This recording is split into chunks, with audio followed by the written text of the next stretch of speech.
বাংলাদেশ অভদ্র দেশ। ফুটবল খেলা শেখার আগে অবশ্যই আচরণটা শেখা উচিত। আর্জেন্টিনার ফুটবলারদের মারল বাংলাদেশি ফুটবলাররা, যা দেখে আর্জেন্টিনার ভক্তরা, লিওনেল মেসির ভক্তরা বাংলাদেশকে ধুয়ে দিয়ে একই বিস্ফোরক মন্তব্য করলেন। ইজ্জত শেষ হয়ে গেল বাংলাদেশের। সনাতন ধর্মে একটা প্রবাদ আছে, অতিথি নারায়ণ। তাই অতিথিদের কিভাবে আপ্যায়ন করতে হয় সেটা অবশ্যই শেখা উচিত আগে। লাতিন বাংলা সুপার কাপ আয়োজন করেছে বাংলাদেশ। নিরাপত্তা নিয়ে ছিল জটিলতা। কিভাবে বাইরের দেশের কান্ট্রির ফুটবলাররা আসলে কিভাবে নিরাপত্তা দিতে হয় সেটা হয়তোবা ভুলে গেল বাংলাদেশ। মাঠের নিরাপত্তা যেমন তেমন, বাংলাদেশি ফুটবলারদের আচরণের উপর ক্ষিপ্ত হয়ে গেলেন আর্জেন্টিনার ফুটবলাররা।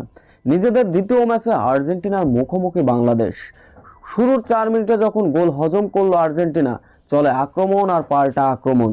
ম্যাচের বেশিরভাগ সময় হাতাহাতির মতো ঘটনা দেখা যায়, যা গ্রহণযোগ্য ছিল না। বাংলাদেশি ফুটবল তো দূরে থাক, বাংলাদেশি ভক্তরা আর্জেন্টিনার মতো দলকে সাপোর্ট করেন এই বাংলাদেশ থেকেই। সেই দেশকে বাংলাদেশের মাটিতে টেনে নিয়ে এমন অপমানটা না করলেও পারত বাংলাদেশি ফুটবলাররা। ম্যাচের বয়স যখন 73 মিনিট, বল টেনে নিয়ে যাচ্ছিলেন আর্জেন্টিনার ফুটবলাররা, বাংলাদেশি ফুটবলার পিছন থেকে মেরে দিলেন সেই আর্জেন্টিনার ফুটবলারদের। আর্জেন্টিনার ফুটবলার পড়ে গেলেন, বল ছিল তার কাছে, কিন্তু লাথি মারতে থাকে আর্জেন্টিনার ফুটবলারদের গায়ে। ব্যাস, বিপত্তিটা এখান থেকেই ঘটনার সূত্রপাত।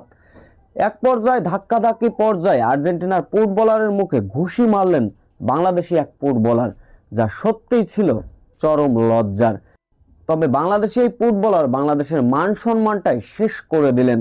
এমন বিষয়টি চোখ গেল লিওনেল মেসি ভক্তদের আর্জেন্টিনা পর্যন্ত, যা কিনা বাংলাদেশিদের উপর এমনটাই দোষ চাপাচ্ছেন যে বাংলাদেশি ফুটবলারদের আগে ভদ্রতা শেখানো উচিত। অভদ্র বলেও লিওনেল মেসির ভক্তরা বাংলাদেশকে